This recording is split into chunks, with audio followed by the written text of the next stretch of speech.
ተመልካቾች እንደምን ዋላችሁ? ዛሬ የምሰራው ጎረድ ጎረድን ነው። ለጎረድ ጎረድ ስጋ ለማዘጋጀት ምን እንደሚያስፈልግ አቅርቤያለሁ፣ እናያለን። ምክንያቱም አንድ ነገር ለመስራት መጀመሪያ የሚያስፈልጉ ነገሮች መስተካከል ስላለባቸው እንደ አቅማችን ማለት ነው። ባለን እንሰራለን፣ ካለ ግን አስተካክለን ማቅረብ አለብን ማለት ነው።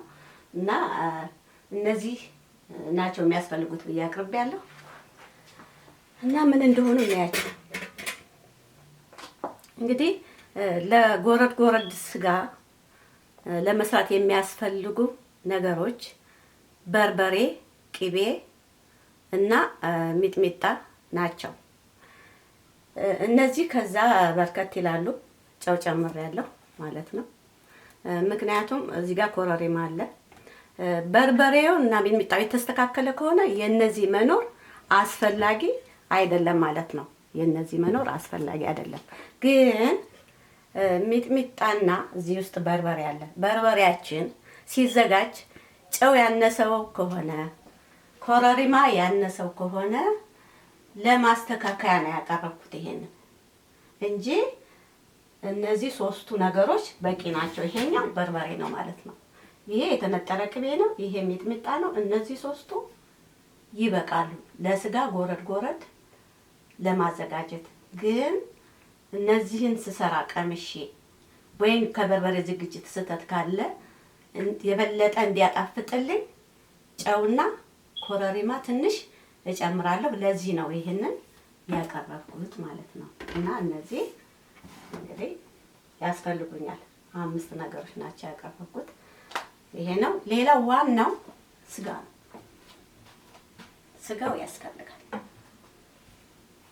ማንኛውም ነገር ስንገዛ ተጠንቅቀን መግዛት እንዳለብን ሁሉ እንዳይበላሽ፣ ጣዕም እንዳይበላሽ፣ ለዓይንም ለከለርም እንዳይበላሽ፣ ለቆይታም እንዳይበላሽ ምግቦችን ሁሉ ስንገዛ ተጠንቅቀንና አውቀን መሆኑ መልካም ነው የሚሆነው። ኢኮኖሚም ቁጠባ ነው የሚሆነው። ስንሰራውም ለጣም ይጣፍጥልናል እና ብክነትም አይኖርም ማለት ነው። ደስ ብሎን እንበላለን። ለኛም ለዘመዶቻችን ስናቀርብ ማለት ነው። እና እነዛን ካዘጋጀን በኋላ ስጋው ቆንጆ ስጋ መሆን አለበት። ማንኛውም ስጋ ለጎረድ ጎረድ አይሆንም። ማንኛውም ስጋ ለጥሬ ስጋ ለመብላት አይሆንም። እና ስሙ ነው እንጂ ጥሬ ስጋና ለጎረድ ጎረድ ለምናዘጋጀው ስጋው አንድ አይነት መሆን ያለበት፣ ጥራት ያለውና ለስላሳ ስጋ ሊታኘክ የሚችል ስጋ መሆን አለበት ማለት ነው። እና በጣም ጮማ ያልበዛበት መሆን አለበት። ይሄንን ካወቅን ዘንዳ እኔ ይሄ ስጋ ጥሩ ነው ብዬ አዘጋጅቻለሁ ለዛሬ ቪዲዮዬ ማለት ነው። ስለዚህ እጄን ታጥቤያለሁ፣ ተዘጋጅቼ ነው የቀረብኩት። ንጹህ መሆን አለበት። ብዙ ሳት ስለማይነካው እጃችን ንጹህ መሆን አለበት። አስፈላጊም ከሆነና ከተመቼ በግላብ አድርጎ መስራት ይቻላል። እንደ ፍላጎታችሁ ነው። እኔ ዛሬ በእጄ ነው የምሰራው ማለት ነው። እና ስጋው ይሄን ነው የሚመስለው። ስለዚህ ጎረድ ጎረድ ማለት በአፍ ሙሉ ስንበላው በአፋችን ሙልት እያለ እንድንበላው አድርገን በግምት ከትፈን እናዘጋጀዋለን። መጀመሪያ ስጋውን እዚህ አሜሪካ ስንሰራ ፍሪጅ ውስጥ የተቀመጠ ስጋ ነው። ፍሪጅ ውስጥ የተቀመጠ ስጋ ሁልጊዜ ይቀዘቅዛል። በጣም የሙቅ ውጪ ይሁን ካልን ደግሞ ይላላና ይበላሽብናል። ፍሪጅ ውስጥ የተቀመጠ ስጋ በሌላ አባባል ደግሞ ከቅቤ ጋር ስናገናኘው ቅቤውን ወዲያው ሊያረጋው ይችላል።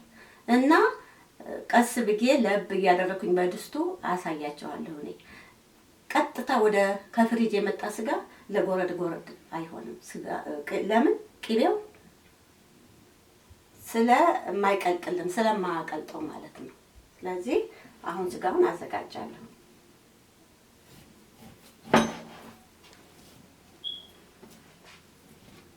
ነው ስጋው እዚህ ጋር አነጫለሁ። ይሄን ቆርጣለሁ።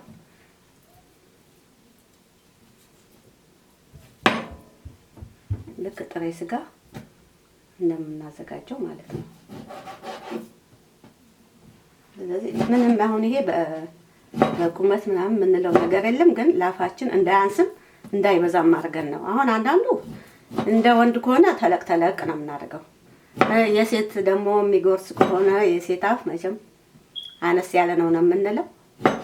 ምናልባት እንግዲህ በልምድም ሊሆን ይችላል። መጠኑን ለክተን አላየንም እና ለዛ ይመቻል የሚለው ነው የምንከትፈው። አሁን ይሄ ቆንጆ ነው ይሁላችሁ።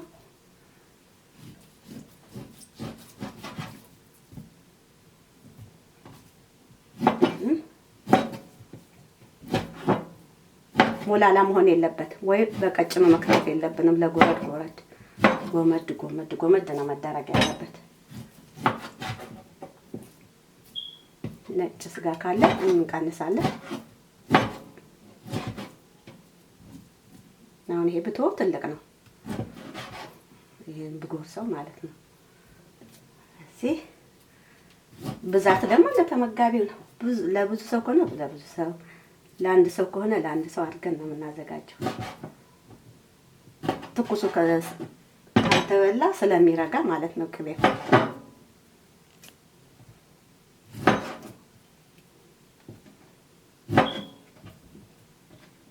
ስጋውን ጎረድ ጎረድ አድርጌ ከተፍ ያዘጋጅቸዋለሁ። እንግዲህ ዋናው አከታተፍ ላይ ማስተካከል ያስፈልጋል። ጎረድ ጎረድ ማለትም ያው በትልልቁ እንደ 4 ማዕዘንም አርጋችሁ ነው ጎመድ ጎመድ ማለት ያለበት። እንደ ስሙ ነው መሆን ያለበት ማለት ነው። ለምሳሌ አሁን እኔ ጎመድ ጎመድ ብዬ በትልልቁ ባረገው አፍ የማይችልልኝን አስቸጋሪ ነው። እኔ አሁን አነሳ አድርጌ ነው በላው። ግን አሰራሩ ያ ነው። ጎመድ ጎመድ ጎመድ ብሎ አፍ እያስጨነቀ ነው መበላት ያለበት ማለት ነው። ስለዚህ አሁን ይሄኛው ቀዝቃዛ ነው። ቀዝቃዛውን አሁን ቅቤውን ብለውስበት ይረጋል እላው ላይ እና እንዳይረጋ ይሄንን ብረት ድስት እንዲል አደርገዋለሁ። ልክ እንደ ክትፎ ማለት ነው። በራሴ አሰራር አይቼ ነው ዝም ብዬ ይሄንን አሁን ባረገው በቃ ደስ አይልም። ላይንም ጎረድ ጎረድም አይመስልም። ቅቤው ወዝም አይሰጥም ስለማይቀጥ ማለት ነው። እና በዘዴ ነው ሁለመናውን በዘዴ መስራት ይቻላል። እኔ ስጋውን ብዙ ሰዓት አውጥቼ ከማበላሸው ልክ በዚህ መልኩ በሰራው ነው መልክ ጥሩ የሚሆነው ብዬ አስቤ ነው። አሁን እሳቱን እለኩሳለሁ።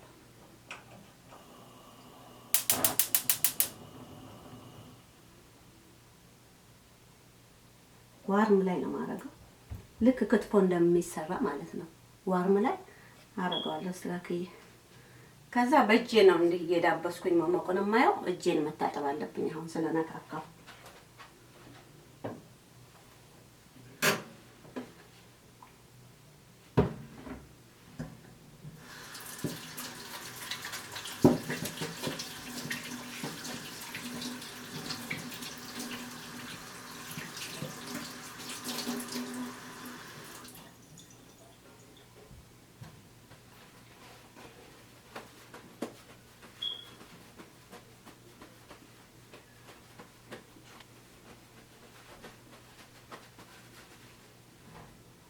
አሁን ምን ያህል ሞቋል? ለብ እያለ ነው። የሚያስፈልገኝን ነገር አሁን እዚህ ጋር አደርጋለሁ ማለት ነው።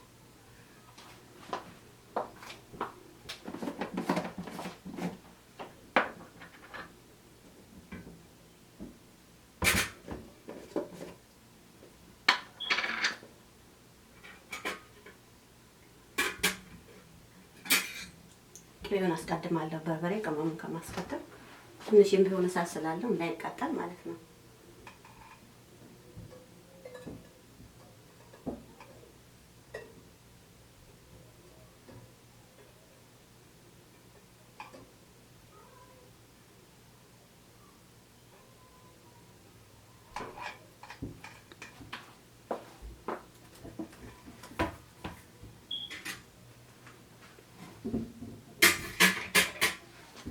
በርበሬ ጨምራለሁ።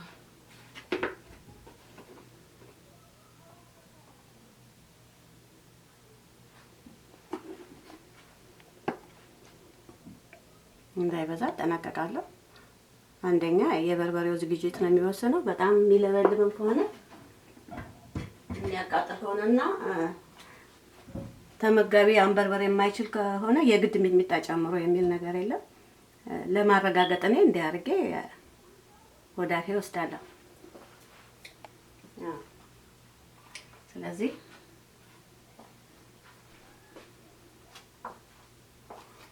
ሚጥሚጣ ትንሽ ይጨምራሉ። በርበሬው ነው መብዛት ያለበት። በበርበሬ ስለሚሰራ በርበሬ ነው መብዛት ያለበት። ግን በርበሬው ማያቃጥል ከሆነና ቅመም የበዛበት ከሆነ ስጋ አይልም። ሲያቃጥል ነው ቆንጆ የሚሆነው የሚበላው ማለት ነው። ስለዚህ ሚጥሚጣ መጨመር አለብን።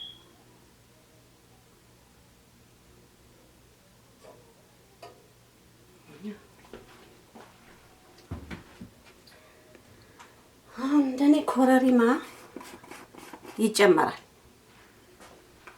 ኮረሪማ ቢጨመር ሊያጣፍጠው ስለሚችል ቅድም እንዳልኳችሁ በርበሬው ውስጥ በጣም የበዛ ካልሆነ ጣዕሙ ስለማይጣፍጥ ስጋውም እንዳገራችን ስላልሆነ ኮረሪማ እንጨምራለን። ትንሽ ካነሳይቼ በኋላ ጨምራለሁ። አሁን ይበቃኛል።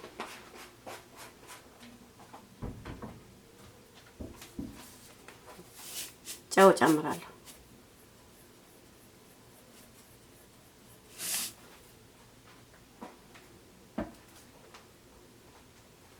አሁን አምስቱንም ጨምሬያለሁ ማለት ነው እና ለውሳለሁ። ትንሽ እሳት ምንም መጨረሻ ላይ ዋርም ላይ ስላደረኩት የለውም። አሁን ድስቱ ሞቅ እያለ ነው።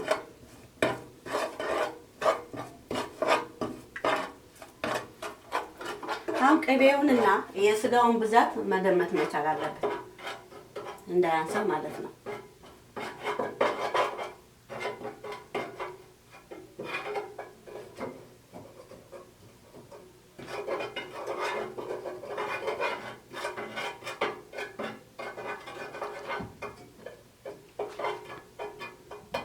አሁን እሳቱን መጨረሻ ላይ ዋርም ላይ አደርገዋለሁ። ምክንያቱም ድስቱ ሞቋል። በጣም ከሞቀ ስጋ ሊበላሽብኛል፣ ከለሩንም ሊያበላሽብኝ ይችላል። ይሄ ሁሉ ጣጣ ምንድነው? ስጋው ከፍሪጅ ስለሚወጣ ነው። የሀገራችን ቢሆን አየሩ ጥሩ ነው። በቃ የሚያምረውን ስጋ ገዘት አድርጎ ቅቤውን እንደዚህ ሞቅ አድርጎ መለወስ ነው።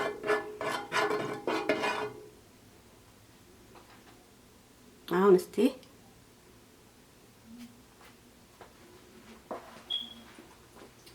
እንቀምሰዋለን ማለት ነው።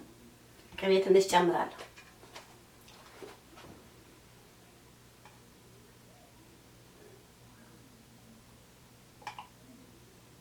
ቅቤው ነው የሚያሳምረው። ሀገራችን እኛ ቅቤ እንወዳለን። አሁን ጤናው እየቸገረ ነው እንጂ እኮ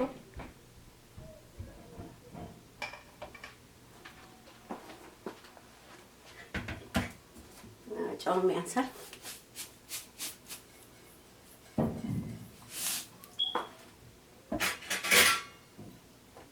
ኮረሪማም ትንሽ ልጨምር።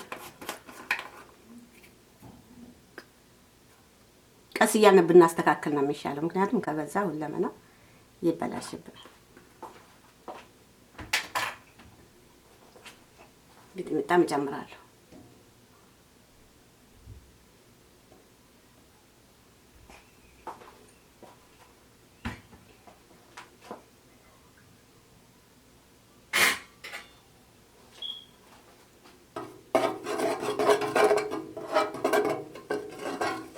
ድስቱን ማየት አለብኝ።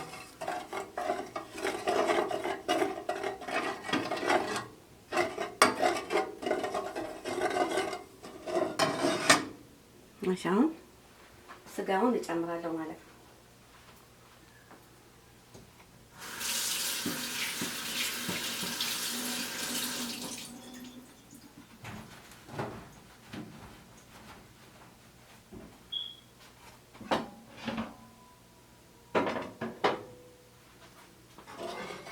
ባንዴ ማሰል ያረኩ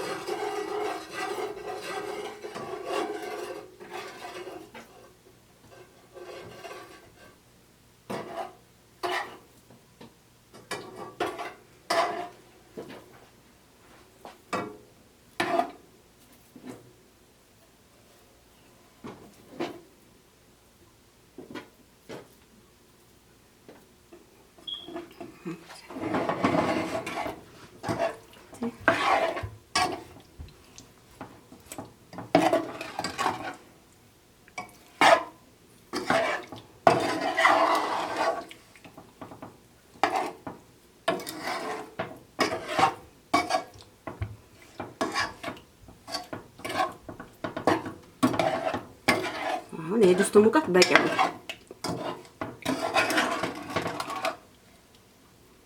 ምናልባት እናንተ ስትሰሩ ይሄ የድስቱ ስስ ከሆነና ሙቀቱን የማይዝላችሁ ከሆነ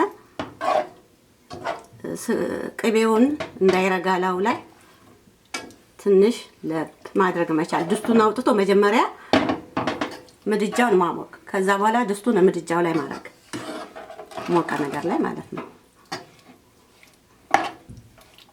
እና አሁን ይሄ ቆንጆ ሆኗል። አሁን እቃ ላይ እናቀርባለን ማለት ነው። ይኸውላችሁ እንደዚህ ነው መሆን ያለበት ቅቤ እና ቶሎ ቶሎ ነው ማቅረብ ያለበት ስናቀርብ።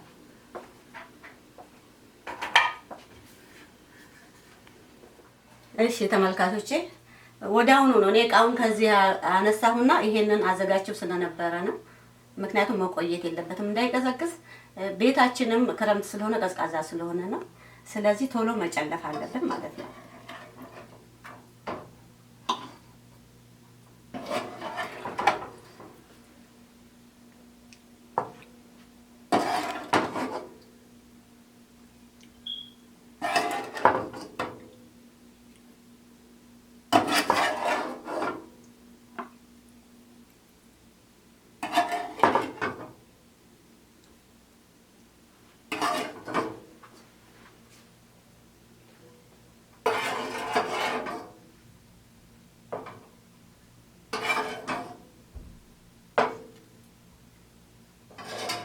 እንደዚህ ነው ማቅረብ ያለብን ማለት ነው። ይሄ እንግዲህ ለሁለትም ይሁን ለአንድ ሰውም ይሁን አብረን ከምንበላው ቤተሰብ ጓደኛ ጋር እናቀርብና ለምግብነት እናቀርበዋለን። በዚህ መልኩ ማለት ነው እንመገባለን። ተመልካቾቼ የዛሬው ጎረድ ጎረድ አሰራር እዚህ ላይ ያበቃል። በሚቀጥለው በሌላ ቪዲዮ እስከምንገናኝ ደህና ሁኑልኝ።